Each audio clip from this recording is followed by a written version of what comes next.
Hello students, I am Engineer S. Naik sir, Combined Physics Faculty of Achiever Science Classes and Modern Science Circle, Biraul. Students, पिछले class में हम लोग topic number 23 में देखे थे कि इलेक्ट्रिक फ्लक्स क्या होता है और उससे पहले एरिया वेक्टर को डिफाइन किए थे। तो एक बार इलेक्ट्रिक फ्लक्स को हम अभी फिर से रिकॉल कराएंगे कि इलेक्ट्रिक फ्लक्स क्या होता है। जब भी हम लोग किसी भी सरफेस को इलेक्ट्रिक फील्ड में रखते हैं तो इलेक्ट्रिक फील्ड लाइन उस सरफेस से क्रॉस करता है। जितना number of electric field lines उस सरफेस से क्रॉस करेगा उसी number of electric field lines को उस सरफेस का हम लोग फ्लक्स कहते हैं। और जब कैलकुलेट करने का टाइम आएगा तो कभी भी ये नहीं सोचेंगे कि काउंट करके number of electric field lines count करेंगे तब फ्लक्स निकलेगा। हमेशा हम लोग लगाएंगे फ्लक्स का फार्मूला और वो फार्मूला होगा surface integral of E dot D S, जहाँ पर इसको ई डॉट डी एस को हम लोग सिंप्लीफाई करके लिखेंगे E D S cos theta. यहाँ पर ई वेक्टर क्या था? ई वेक्टर हमारा था इलेक्ट्रिक फील्ड इंटेंसिटी और डी एस वेक्टर क्या था? ये किसी भी उस सरफेस के किसी भी जगह का एक एरिया वेक्टर था। और थीटा क्या था? थीटा था ई वेक्टर और डी एस वेक्टर के बीच का एंगल। इसको हम लोग पिछले वीडियो में आसानी से हम लोग बहुत ही सिंप्लीफाई तरीका से इसको देखे थे। इस वीडियो को देखने से पहले स्टूडेंट को हम ये रिकमेंड करेंगे कि वो पहले 23 जो हमारा टॉपिक नंबर है उसका वीडियो देख ले, उसके बाद ये वीडियो को देखे। तो आइए शुरू करते हैं आज का टॉपिक। आज का हमारा टॉपिक है गॉसेस थ्योरम और इसी को हिंदी में कहते हैं गॉस का प्रमेय। ये क्या कहता है? पहले किसी भी थ्योरम का हम लोग स्टेटमेंट अच्छा से पढ़ लेंगे और फिर उसको समझेंगे कि आखिर इसका स्टेटमेंट क्या कह रहा है और इसका क्या यूज है। तो आइए शुरू करते हैं। According to Gauss's theorem, Gauss के थ्योरम के अनुसार the total electric flux through any close surface.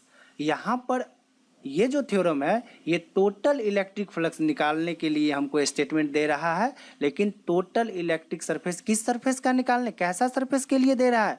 Close surface के लिए। अब यहाँ पर क्लोज सरफेस जैसे एक सर्कल, ये क्लोज सरफेस नहीं है। जैसे एक रेक्टेंगल, ये क्लोज सरफेस नहीं है, ये तो एक सतह है मात्र। क्लोज सरफेस का मतलब होता है जो चारों तरफ से ढका हुआ हो।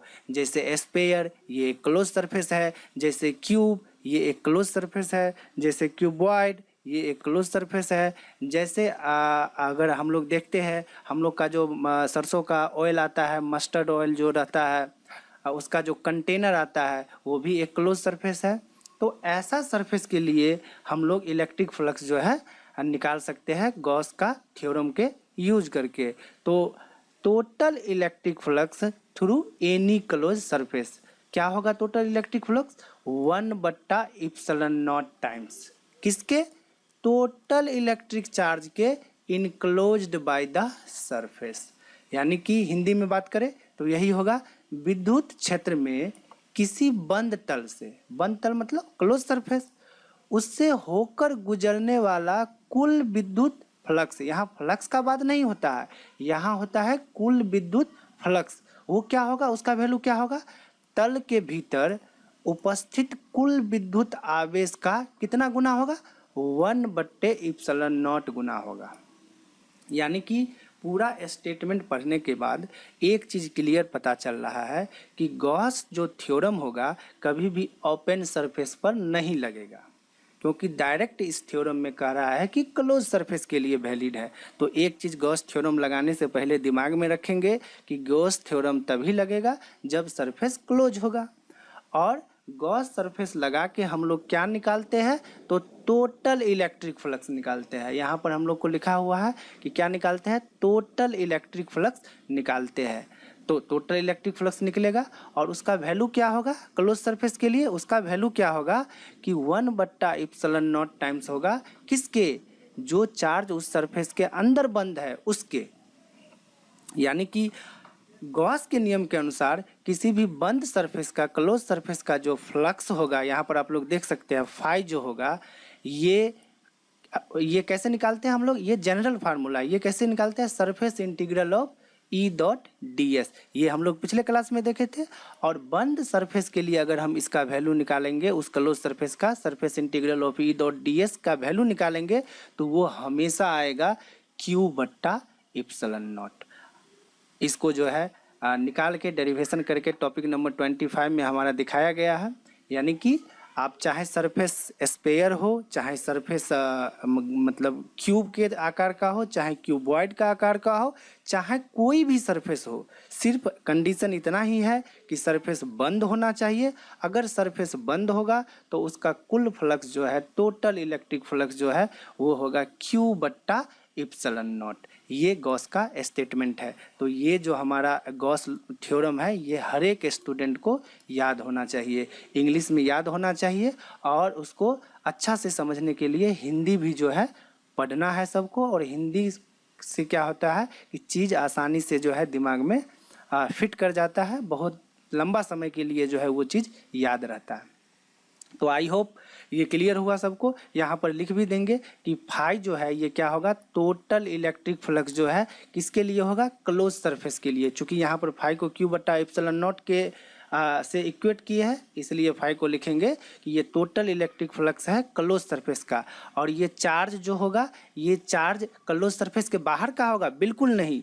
गॉस थ्योरम में जो चार्ज हम लोग लिखते हैं वो चार्ज लिखते हैं अंदर का। तो यहाँ पर लिखेंगे charge enclosed by the surface. और इप्सिलॉन नॉट के बारे में सबको पता है, ये परमिटिविटी ऑफ क्या होता है, फ्री स्पेस होता है। तो ये हमारा तीन चीज़ जो है इस फार्मूला में आ रहा है। अब हम लोग देखेंगे कुछ एग्जाम्पल के थ्रू देखेंगे कि आखिर गॉस लॉ को हम लोग कैसे लगा सकते हैं किसी भी क्लोज सरफेस के लिए। तो एग्जाम्पल नंबर 1 में हम लोग देखते हैं। मान लीजिए यह एक क्लोज सरफेस है, ये आप लोग को दिख रहा है, ये रेड जो हम मार्कर चला रहे हैं, ये मान लीजिए एक क्लोज सरफेस है। यहाँ भी लिखा भी हुआ है कि ये कौन सा सरफेस है, क्लोज सरफेस है। क्लोज सरफेस का मतलब है ये चारों तरह से ढका हुआ है।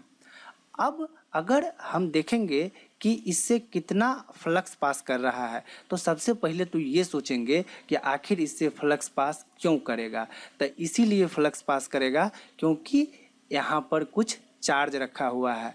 देखिए ये वाला आपको Q1 दिख रहा है, इससे इलेक्ट्रिक फील्ड लाइंस पास करेगा, ऐसे करके बाहर निकला, फिर इधर कुछ इलेक्ट्रिक फील्ड लाइंस आएगा, फिर इधर कुछ इलेक्ट्रिक फील्ड लाइंस जाएगा, यानी कि चारों तरफ ऐसे करके इलेक्ट्रिक फील्ड लाइंस इसके वजह से आएगा। अब देखिए बहुत सारा इलेक्ट्रिक फील्ड लाइंस इस Q1 से निकलेगा, जो कि ये क्लोज सरफेस का जो सतह है चारों तरफ उससे पास करेगा। इसका मतलब क्या हुआ कि इस चार्ज के वजह से कुछ न कुछ फ्लक्स होगा इस सरफेस का। उसी तरह से देखिए Q2 हमारा है, तो Q2 से कुछ लाइन इधर निकलेगा, कुछ इधर आएगा, कुछ इधर आएगा, कुछ इधर जाएगा, यानी कि चारों तरफ होगा। तो कुछ आप देख सकते हैं ग्रीन कलर का भी लाइन इस सरफेस से पास कर रहा है, रेड कलर जो Q1 के वजह से जो लाइन बन रहा है वो भी इस सरफेस से पास कर रहा है। और फिर देखिए ये Q3 का जो है लाइन बनेगा, तो कुछ लाइन इधर आ जाएगा, कुछ लाइन इधर आ जाएगा, कुछ लाइन इधर आ जाएगा, कुछ लाइन इधर आएगा, कुछ लाइन इधर आएगा। यानी कि तीनों चार्ज को ध्यान से देखिएगा तो तीनों चार्ज से इलेक्ट्रिक फील्ड लाइंस निकलेगा बाहर की ओर। अगर चूंकि प्लस चार्ज की हम बात कर रहे हैं तो बाहर की ओर इलेक्ट्रिक फील्ड लाइंस निकलेगा। और तीनों चार्ज का जो इलेक्ट्रिक फील्ड लाइंस है वो ये क्लोज सरफेस का जो सरफेस है, ये वाला क्लोज सरफेस का जो सरफेस है, ये आप देख रहे हैं चारों तरफ से ये जो सतह है, इससे आप देख सकते हैं बहुत सारा लाइन जो है पास कर रहा है। और इसीलिए जब ये इससे जितना नंबर ऑफ लाइन पास करेगा वही होगा फ्लक्स का वैल्यू। और इसको हम लोग पिछले क्लास में देखे थे कि surface integral of E dot D S करके निकालते हैं। लेकिन गॉस के नियम जानने के बाद बहुत आसानी से हम लोग कह सकते हैं कि इस क्लोज सरफेस का जो फ्लक्स होगा वो इसके अंदर के चार्ज का 1/ε0 टाइम्स होगा। यानी कि अगर हम सरल भाषा में बात करें तो कैसे इसको निकालेंगे, इसको ऐसे निकालेंगे कि सबसे पहले जो है अंदर का जितना भी चार्ज है उसको यहाँ पर जोड़ देंगे। यानी कि इस क्लोज सरफेस का हमको फ्लक्स निकालना है, तो लिखेंगे फाई बराबर कितना चार्ज है अंदर में, 3 चार्ज है, Q1 Q2 और Q3। तो Q1 plus Q2 plus Q3 तीनों को जोड़ दिए, अब बट्टा कितना कर देंगे, इप्सिलॉन नॉट। दरअसल ये इप्सिलॉन नॉट नीचे में इसलिए आता है क्योंकि हम लोग चार्ज को किससे मल्टीप्लाई करते हैं, 1/ε0 से मल्टीप्लाई करते हैं। तो 1/ε0 से मल्टीप्लाई करेंगे तो नीचे में क्या हमारा आ जाएगा, ε0 आ जाएगा। यानी कि इस सरफेस का फ्लक्स हो जाएगा अंदर का चार्ज, बाहर कुछ भी चार्ज रहेगा उसको नहीं देखना है, जो चार्ज अंदर में है उस सभी को जोड़ के नीचे ε0 से क्या कर देना है, डिवाइड कर देना है। तो इस क्वेश्चन में आसानी से देखें कैसे लगाएंगे। चलते हैं नेक्स्ट एग्जाम्पल की ओर। अब देखिए एक यहाँ पर हम स्पेयर लिए हैं, ये क्लोज सरफेस है, बिल्कुल क्लोज सरफेस है, स्पेयर है, यहाँ हम लिख भी दिए हैं क्लोज सरफेस है। और यहाँ पर हम लोग जो है टोटल देख रहे हैं कि Q1 बराबर कितना है, 5 कूलम। एक चार्ज यहाँ पर हम लोग रख दिए, आप देख सकते हैं यहाँ पर। फिर यहाँ पर हम लोग रखे हैं Q2 बराबर कितना, 3 कूलम। फिर यहाँ पर रखे हैं Q3 बराबर 2 कूलम, और यहाँ पर रखे हैं Q4 बराबर -1.15 कूलम। यानी कि ये 4 चार्ज जो है, 4 तरह के जो आवेश है ये हमारे क्लोज सरफेस के अंदर है, और एक चार्ज आपको दिखेगा कि क्लोज सरफेस के क्या है, बाहर है। अब हमको क्या निकालना है, हमको निकालना है इसी सरफेस का फ्लक्स। तो इसी सरफेस का फ्लक्स हम लोग आसानी से गॉस लॉ लगाएंगे, क्योंकि गॉस लॉ हम लोग तभी लगाएंगे जब क्लोज सरफेस होगा। और कितना अच्छा है कि यहाँ पर हमको क्लोज सरफेस मिल गया, और जब भी क्लोज सरफेस मिले तो हमेशा कोशिश यही रहेगा कि वहाँ पर लगा देना है गॉसेस लॉ। तो चलिए देखते हैं गॉसेस लॉ कैसे लगाएंगे इस क्लोज सरफेस का। ये जो क्लोज सरफेस आप देख रहे हैं इसको हम लोग गॉसियन सरफेस भी कहते हैं, यानी कि जिस सरफेस पर हम लोग गॉस लॉ लगाएंगे, जिस क्लोज सरफेस के लिए हम लोग गॉस लॉ लगाएंगे उसको हम लोग गॉसियन सरफेस भी कहते हैं। तो इस स्पेयर के लिए हम लोग लगा रहे हैं, तो इस स्पेयर का जो हम निकालेंगे गॉस के नियम के अनुसार क्या निकालेंगे, टोटल इलेक्ट्रिक फ्लक्स निकालेंगे। तो टोटल इलेक्ट्रिक फ्लक्स कैसे निकालते हैं हम लोग, सभी चार्ज को जो अंदर का चार्ज है उसको जोड़ देते हैं, ऐड कर देते हैं, और बट्टा में क्या कर देते हैं, ε0 कर देते हैं। तो देखते हैं, तो 5 बराबर होगा, अंदर में कौन कौन सा चार्ज है, एक तो Q1 है तो Q1 को जोड़ना है, एक Q2 है, Q2 को सेलेक्ट करना है, Q3 को भी सेलेक्ट करना है, ये भी गॉसियन सरफेस के अंदर है, Q4 को भी सेलेक्ट करेंगे, ये भी गॉसियन सरफेस के अंदर है। लेकिन Q5 को सेलेक्ट नहीं करना है, इसको कंसीडर नहीं करना है, क्योंकि ये गॉसियन सरफेस के बाहर है, ये क्लोज सरफेस के बाहर है। तो इसका रहना नहीं रहना इसके फ्लक्स को कोई भी प्रभावित नहीं करेगा। इस सरफेस का फ्लक्स सिर्फ इस बात पर डिपेंड करेगा कि इस सरफेस के अंदर कितना चार्ज है, बाहर के चार्ज पर डिपेंड नहीं करेगा। यही स्टेटमेंट गॉस कहता है। तो निकालते हैं हम लोग, तो फ्लक्स क्या होगा, तो सभी चार्ज को जोड़ेंगे, Q1 + Q2 + Q3 + Q4 into 1/ε0 करेंगे, 1/ε0 टाइम्स करेंगे। तो इसी को हम लोग लिख दिए आसान शब्दों में, क्या नीचे ही डायरेक्ट लिख दिए ε0। अब देखिए Q1 कितना है, तो एक मिनट, यहाँ पर देखिए Q1 है हमारा 5 कूलम, तो यहाँ पर हम लोग 5 लिखे। फिर यहाँ Q2 है 3, तो यहाँ पर हम लोग 3 लिखे। फिर यहाँ पर हमारा Q3 है कितना 2 कूलम, तो 2 लिखे। लेकिन Q4 कितना था, ये निगेटिव वैल्यू था, तो यहाँ पर निगेटिव वैल्यू लिख देंगे।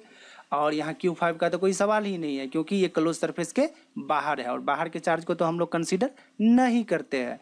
तो यहाँ पर हम लोग ε0 का वैल्यू आप लोग को पता है 8.85 इंटू 10⁻, क्या होता है, -12 होता है। तो यहाँ पर जोड़िए, 5 में 3 को जोड़ेंगे तो 8 हो जाएगा, इसमें 2 को और ऐड कर देंगे तो 10 हो जाएगा, और 10 में से -1.15 को घटा देंगे तो हमारा यहाँ पर हो जाएगा 8.85। ये ऊपर आया और नीचे आया क्या, 8.85 इंटू 10⁻⁻12। अब देखिए 8.85 से 8.85 कट गया, तो ऊपर बचा 1 और नीचे हुआ 10⁻⁻12, और ये जाएगा ऊपर, तो यहाँ हो जाएगा 1 इंटू 10 का पावर 12, यानी कि 1 इंटू 10 का पावर 12 हो जाएगा। और फ्लक्स का जो SI यूनिट होता है, ये हम पिछले क्लास में आपको बताए थे, न्यूटन मीटर स्क्वायर पर कूलम होगा। यानी कि अगर हम आसान शब्दों में बोले तो ये होगा कि ये आप देख रहे हैं ये वाला क्लोज सरफेस, इससे कितना लाइन पास करेगा, 1 इंटू 10⁻12 न्यूटन मीटर स्क्वायर पर कूलम जो है लाइन पास करेगा। यही फ्लक्स का वैल्यू होगा। बहुत ही हम लोग आसानी से निकाल लिए, क्योंकि हम लोग यहाँ लगा दिए है कौन सा लॉ, गॉसेस लॉ। बहुत सारे स्टूडेंट का यहाँ पर क्वेश्चन रहता है कि सर बाहर का जो चार्ज है इस पे फ्लक्स क्यों नहीं डिपेंड करता है। आखिर गॉस लॉ में, गॉस का जो लॉ है इसमें हम लोग लगाते हैं तो सिर्फ अंदर का ही चार्ज को क्यों कंसीडर करते हैं। जो क्लोज सरफेस होता है इसका फ्लक्स अंदर के चार्ज पर ही क्यों डिपेंड करता है, बाहर के चार्ज पर क्यों नहीं डिपेंड करता है।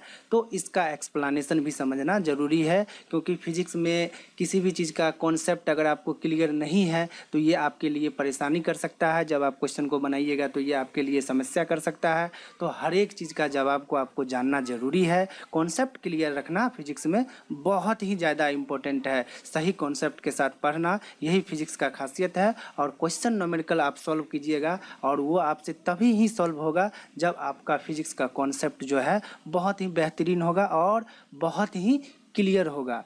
तो आइए समझते हैं कि गॉस लॉ में जो है जो फ्लक्स होता है क्लोज सरफेस का, ये अंदर के चार्ज पर ही क्यों डिपेंड करता है, बाहर के चार्ज पर क्यों नहीं करता।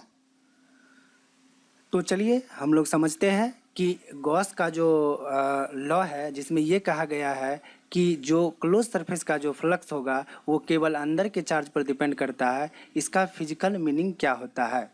तो देखिए यहाँ पर इसको समझने के लिए हमने ले लिया एक गॉसियन सरफेस, यानी कि एक क्लोज सरफेस स्फीयर के रूप में हमने यहाँ ले लिया है। और क्लोज सरफेस के अंदर हमने दो चार्ज को रखा है, एक हमारा Q1 है क्लोज सरफेस के अंदर और एक हमारा है Q2। ये दोनों क्लोज सरफेस के अंदर है। और Q3 और Q4 ये हमारा क्लोज सरफेस के क्या है, बाहर है।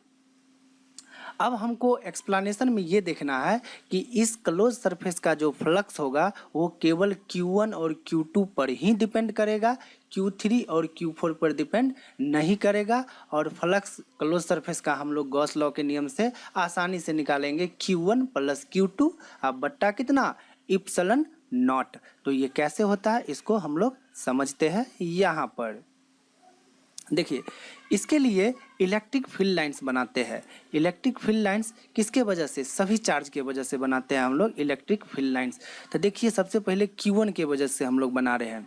तो Q1 के वजह से इलेक्ट्रिक फील्ड लाइंस, देखिए लाइन इधर जाएगा बाहर की ओर, प्लस चार्ज के वजह से हम लोग हमेशा बात करते हैं। एक लाइन इधर आ जाएगा, बिल्कुल चारों तरफ लाइन होगा, एक लाइन इधर आ जाएगा, एक लाइन इधर आ जाएगा, हर एक जगह लाइन होगा। ये दिखाने के लिए हम आपको बता रहे हैं।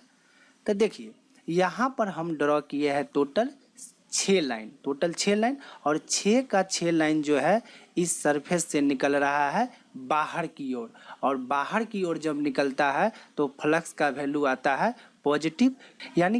यानी कि इसको आसान शब्दों में ऐसे समझ सकते हैं, जब भी किसी सरफेस से बाहर की ओर लाइन निकलेगा, बाहर दिख रहा है, बाहर निकल रहा है, ये भी बाहर निकल रहा है, ऐसे समझ सकते हैं कि ये देखिए ये डॉट इधर लगा दी, ये सरफेस से बाहर निकल रहा है, ये देखिए ये बाहर निकल रहा है, यहाँ भी देखिए बाहर निकल रहा है, ये बाहर निकल रहा है, ये बाहर निकलेगा और यहाँ भी बाहर निकलेगा। तो जब भी सरफेस से फ्लक्स बाहर निकलेगा तो उसको प्लस में लेंगे, और जब भी सरफेस से लाइन अंदर आएगा तो उसका वैल्यू जो है हम लोग किस में लेंगे, फ्लक्स का माइनस में लेंगे। क्यों, हम लोग जब क्वेश्चन करेंगे एनसीईआरटी को तो वहाँ पर हम लोग अच्छा से देखेंगे। अभी के लिए बस इतना याद रखिए, जब भी लाइन सरफेस से बाहर निकलेगा तो फ्लक्स का वैल्यू जो है पॉजिटिव लेंगे, और जब भी लाइन सरफेस के अंदर जाएगा तो फ्लक्स का वैल्यू जो है निगेटिव लेंगे। तो यहाँ जो है लाइन चूँकि चार्ज के चारों ओर रेडियली आउटवर्ड निकल रहा है, तो सभी सरफेस से ये जो है, ये जो क्लोज सरफेस है इससे लाइन बाहर की ओर निकल रहा है। तो Q1 के वजह से जो है इस गॉसियन सरफेस का फ्लक्स आ जाएगा प्लस में। किस में आ जाएगा, प्लस में, चाहे उसका वैल्यू कुछ भी होगा। अब बात करते हैं Q2 के वजह से। तो देखिए Q2 के वजह से एक लाइन इधर आएगा, बिल्कुल फिर इधर भी लाइन रहेगा, एक मिनट रुक जाइए, यहाँ पर देखिए यहाँ भी लाइन आएगा, फिर इधर भी लाइन जाएगा, फिर देखिए कुछ लाइन इधर जाएगा, बिल्कुल जाएगा, फिर देखिए लाइन इधर भी रहेगा, लाइन इधर भी रहेगा, लाइन इधर भी रहेगा, लाइन इधर भी रहेगा। तो यहाँ भी जो है फ्लक्स जो है इसके वजह से भी प्लस होगा। और यहाँ पर जो है मान लीजिए टोटल 3 और इधर हो गया 5 टोटल 8 लाइन जो है पास कर रहा है। तो यहाँ पर 8 लाइन इसके वजह से, ग्रीन के वजह से, Q2 के वजह से, और 5 लाइन जो है रेड Q1 के वजह से। तो टोटल इसका फ्लक्स जो है 13 हो जाएगा। ये आपको हम समझाने के लिए कह रहे हैं। 13 लाइन, ऐसा नहीं है कि 13 लाइन ही पास करेगा, लेकिन एक कॉन्सेप्चुअल व्यू के लिए हम बात कर रहे हैं कि इसका जो है 13 लाइन यहाँ पर हम बनाए हैं, तो 13 लाइन पास कर रहा है। लेकिन हमको ये तो समझ में आया कि अंदर से जो लाइन निकलेगा वो सरफेस के क्रॉस करेगा और आसानी से उसका जो है फ्लक्स हम लोग निकाल सकते हैं। लेकिन बाहर के चार्ज पर लाइन क्यों नहीं डिपेंड करेगा, फ्लक्स क्यों नहीं डिपेंड करता है, इसको हम लोग समझेंगे।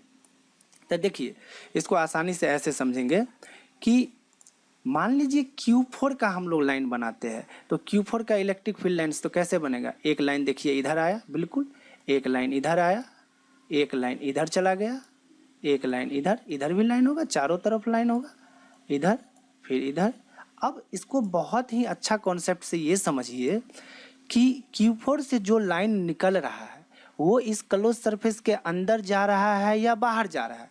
तो आप बहुत ही अच्छा से इसको समझ सकते हैं कि ये लाइन देखिए आप ध्यान से, इस वाला लाइन को आप ध्यान से देखिए, तो ये वाला लाइन आपको दिखेगा कि ये लाइन एक बार अंदर गया है और फिर यही लाइन जो है एक बार बाहर निकल गया। यानी कि जब अंदर जा रहा है तो यहाँ पर फ्लक्स जो है निगेटिव आएगा, और यहाँ पर जो है फ्लक्स क्या आ जाएगा, बाहर जा रहा है तो पॉजिटिव जा रहा है, क्योंकि यहाँ पर सरफेस के अंदर इन कर रहा है और यहाँ पर सरफेस के बाहर निकल रहा है। तो सरफेस के अंदर के वजह से निगेटिव और सरफेस से बाहर निकलने के वजह से पॉजिटिव, तो माइनस और प्लस को जोड़िएगा तो जीरो ही आएगा।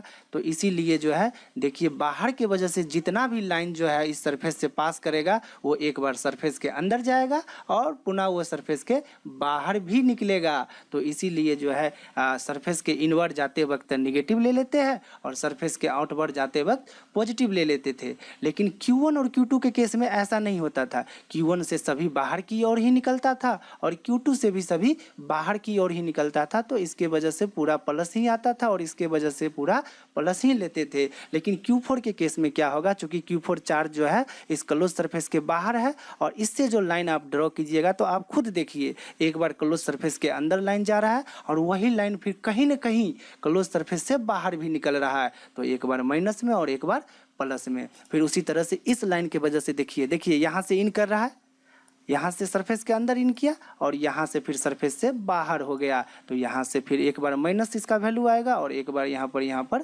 प्लस आ जाएगा। तो फाइनली यहाँ भी देखिए इन किया और यहाँ पर आउट किया, फिर यहाँ पर देखिए लाइन इन किया, फिर यहाँ पर आउट किया, फिर यहाँ पर लाइन इन किया, फिर यहाँ पर लाइन आउट किया। तो अगर Q4 के वजह से देखिएगा तो इस सरफेस का फ्लक्स जो है यहाँ पर कितना लाइन इन किया है, तो 1 2 3 4 5 6, तो -6 होगा इन वाला फ्लक्स। और बाहर कितना हुआ है, तो 6 लाइन बाहर हुआ है तो +6 फ्लक्स होगा। तो -6 और +6 को ऐड कीजिएगा तो आ जाएगा आपको 0। इसीलिए बाहर वाला जो चार्ज होता है, बाहर वाला आवेश होता है, इसके वजह से ये क्लोज सरफेस का कोई भी फ्लक्स नहीं होता है। एक एग्जांपल और देख लेते हैं, बहुत ही कॉन्सेप्चुअल ये बात है फिजिक्स के लिए, इसको समझना बहुत ही ज़रूरी है। अगर आप इसको नहीं समझे हैं तो इसको अच्छा से यहाँ आप समझ सकते हैं। मैं पूरी कोशिश कर रहा हूँ आप लोग को तरह तरह के ग्राफिक्स के जरिए समझाने का भरपूर कोशिश कर रहे हैं। आप पूरा ध्यान से समझिए और अच्छा से अगर ध्यान देके पूरा वीडियो को देखिएगा तो निश्चित रूप से जो है फिजिक्स के इस टॉपिक से रिलेटेड सभी कॉन्सेप्ट को आप आसानी से समझ सकते हैं। अब बात करेंगे हम लोग कि इस चार्ज का। देखिए Q3 के वजह से जो लाइन बनेगा तो कुछ लाइन इधर आ जाएगा, बिल्कुल चारों तरफ लाइन बनता है किसी भी चार्ज की तरफ लिए, चारों तरफ एक लाइन देखिए इधर आया, फिर लाइन इधर भी होगा, फिर लाइन इधर भी होगा, बिल्कुल फिर लाइन इधर भी होगा और इधर सब तो होगा ही। लेकिन हमको क्या मतलब कर रहा है कि क्लोज सरफेस मेरा इधर है तो इधर के लाइन पर विशेष फोकस करे। देखिए लाइन यहाँ पर इन किया, यहाँ पर लाइन फिर आउट कर गया, तो एक बार गया और एक बार निकल गया, एक बार निगेटिव हो गया और एक बार पॉजिटिव हो गया। तो यहाँ पर के लिए माइनस और यहाँ पर के लिए प्लस, तो प्लस माइनस जीरो, एक ही लाइन इन किया है और एक ही लाइन बाहर हुआ, तो यहाँ पर निगेटिव फ्लक्स एक और यहाँ पर पॉजिटिव फ्लक्स एक, तो जीरो। फिर यहाँ पर भी आप देख सकते हैं इन किया और यहाँ पर आउट किया, फिर यहाँ पर इन किया, यानी कि आप कोई भी लाइन ऐसा ड्रॉ ही नहीं कर सकते हैं कि जो कि इन करेगा और आउट नहीं करेगा। ऐसा एक भी लाइन नहीं होगा, जो भी लाइन आएगा वो फिर पुनः जाएगा भी, यानी कि इन भी करेगा आउट भी करेगा। तो बहुत ही आसान से, ये आसान टॉपिक है, इसमें कोई कॉन्सेप्ट में कोई ये नहीं है, बट आपको समझना है अच्छा से कि बाहर पर फ्लक्स इसलिए डिपेंड नहीं करेगा क्योंकि बाहर का लाइन एक बार इन करता है और एक बार आउट कर लेता है, और अंदर का जो भी होगा उससे अगर प्लस होगा तो पूरा का पूरा आउट करेगा, और अगर अंदर में माइनस चार्ज होगा तो पूरा का पूरा इन करेगा। इसमें ऐसा नहीं है कि एक ही लाइन आउट करेगा और इन करेगा। यही कारण है कि गॉस के नियम में हम लोग अंदर के चार्ज को ही कंसीडर करते हैं, बाहर के चार्ज को हम लोग कंसीडर नहीं करते हैं।